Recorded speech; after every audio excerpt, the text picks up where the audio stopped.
On to another question. On the last program, yes. You said during the next 3.5 years or so, keep your eyes to the sky. Yes. That something, and Doctor, I must tell you, with the program I did last night, yes. With so many other programs, yes. With the remote viewers, all these yes. different people, yes. Yes. American natives, yes. they're all saying roughly the same thing. Something's coming. Something big. Something's coming, but that sums it up, really. I mean, sums up our mentality.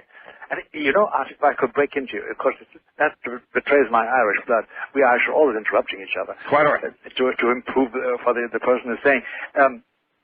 If I could say this much to you, no matter what, along the entire spectrum of belief, from a fuddy-duddy Roman Catholic priest like me over to something radically different in belief, there's a common sensation today yes. That we are passing through a window, as people have the expression, from one era, from one condition, human condition, to another condition. And half of our confusion and our squabbling and our impatience today and our fears, above all our fears are, because fear is a very dominant factor today in public and private life and personal life, that is due to the fact that we all sense, without being able to pin it down authoritatively, that we are indeed passing through a window of opportunity. A kind of quickening is going on. Yes, there is a thing going on, and it cannot be laughed at. I remember Freud in 1938 publishing a statement in Vienna. I followed it because my daddy was a doctor. I was a young man of 17, but I was engrossed in studies like this. And he's saying that, why is it, he said it at one of these psychoanalytic meetings that was held in Vienna, just pre-war Vienna. And by that time, Vienna was under the grip of Hitler with the Anschluss and the Nazis. Why is it, he said, that the majority of you, addressing his fellow psychiatrists, are reporting that a vast majority of your patients are tortured by dreams of barbed wire and bloody bodies. Why? Why now? And of course, they knew nothing about the horrible things that were going to be transpire for the next 5 or 6 years.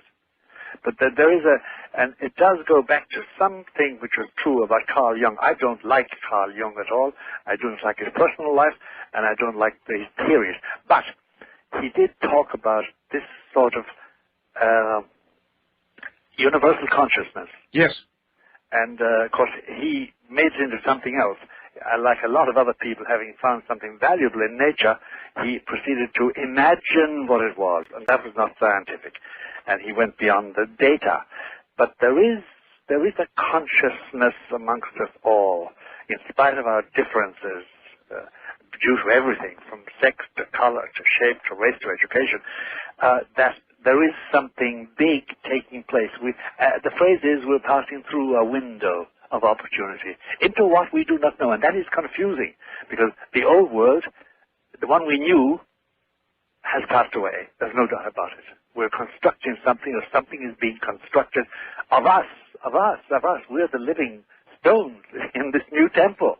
I felt as though we're past the point of no return. That doesn't mean the end of everything. It just means we're going to go on to whatever is next. That's right. We can't go back. There's no going back. And we know that. And that's confusing, first of all, because, you know, there are two things that are very frightening for a human being. The first is to be in a land he doesn't or she doesn't know. Totally alien. Yes.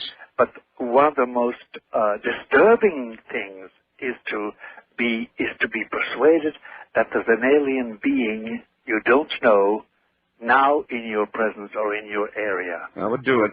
It's very disturbing, because that arouses up the good old territorial imperative, as Robert Ardrey used to call it, but it also rouses up this fear of the alien. We don't like what is alien. We must know it.